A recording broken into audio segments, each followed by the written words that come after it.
Well, Minister Pravin Gordhan delivered his budget speech in Parliament today with all eyes on state-owned institutions, their management and their role in the nation's economy. In recent years, from Eskom to SAA, TRANSET to Denel, PRASA and others, they've all been plagued by scandal and have leapt from one crisis to another, with a number unable to function without direct government intervention and bailouts. And with his appointment as minister, there's been some hope for a turnaround. Well, joining us for a discussion on the state of SOE'S is the strategy director at Business Leadership South Africa, who's joining us now on the line. Good evening to you, sir, and thank you for talking to us. I mean, much was expected from today's budget. Were those expectations met? Yeah, good evening. Thanks for having me. Indeed, I think it's a welcome sense of aura that, you have a minister who gets it. Pravin Gordhan gets it because he outlined the key priorities that are facing the state-owned enterprises. But we need to make it a point, Bongani, that, he only has a responsibility of about 6 of these SOCs. And if you look at nationally, there are about over 320 of these state-owned enterprises. So indeed, he is faced with a mammoth task, but he outlined that, the key priorities will be in terms of recapturing the SOE'S, or SOCs as they call them, putting the strong ethical boards that have good governance. And he also mentioned that he needs to stabilize the SOCs and return them to their financial sustainability. He spoke about promoting the inclusive growth, investment and job creation, as well as promoting transformation. And then, of course, there are what we call the soft issues in terms of recovering the stolen money that we saw under the state capture project and raising the staff morale. So the priorities were indeed telling. We just need to support the Minister of Public Enterprises. But as I mentioned, this is 6 SOCs out of 320 national, and I'm not talking about provincial, and certainly not at municipality level.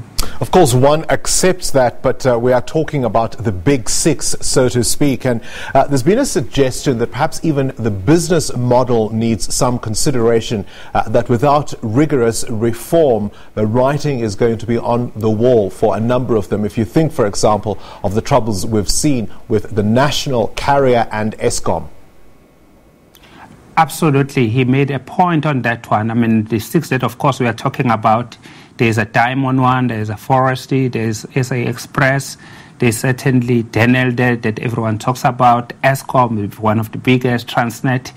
So those are 6, but, he also mentioned that you've got to arrest the leakages that we see in these big 3 or big 4 that you like, the Eskom, the TRANSET, the Denel, and certainly SA Express, before you can look at the others when it comes to the forest and diamond. But of course, business leadership, South Africa has always had a view that you've got to, when you start arresting the leakages, that is when now you can start looking at the business model. For example, you'll see that a number of things that are happening within the Eskom, they need to relook in terms of, do they need all these power plants? Is a business model still sustainable? What does the new energy equation say about that? But he's starting somewhere, and therefore he's got a capable partner and somebody that can support within the business leadership South Africa. We've also got some serious challenges, particularly around the issue of personal liability for those who made decisions. Today he made specific mention of TRANSET's locomotive deal, for example, which ballooned from estimates of around 38 billion rand to 50 billion rand unnecessarily. We've seen resignations in recent days, but how is it going to send the right message unless the people who made those decisions for inappropriate reasons or corrupt reasons, such as the case may be, if that is indeed determined? Surely he needs to go after those too. Absolutely. That is why I'm saying the recovering of stolen funds through the state capture project. I saw in some of the publication that state capture was responsible for about 100 billion South African rands per year, which means that in the past 10 years, we are looking at the north of at least $1 trillion South African rands. But it's welcoming. You know, we always talk about how we need to raise the business confidence. Business confidence is only raised through right words, but also actions. It doesn't have to be in the big scale. You can actually start going through arresting those people that are implicated. Even the President Ramaphosa mentioned that, you know, in those clear-cut cases, the law enforcement agencies needs to ensure that they start the arrest of those. They don't need to wait for the commission of inquiry into the state capture.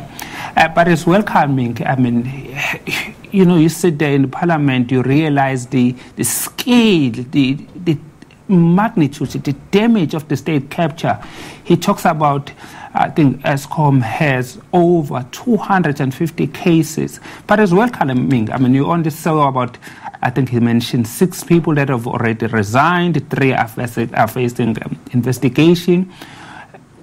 We've got to make sure that in those cases, you go through those and you make some arrest and you send the right signals. So yes, it's 6 out of, you know, no one knows how deep the state capture has affected the South Africans. But we welcome his endeavors, we welcome his approach, and that is why in Parliament, I also noticed a number of opposition parties were quite supportive of his initiatives. All right, Sizwe Mbele there, the Strategy Director of Business Leadership South Africa, on the line from our Cape Town studios.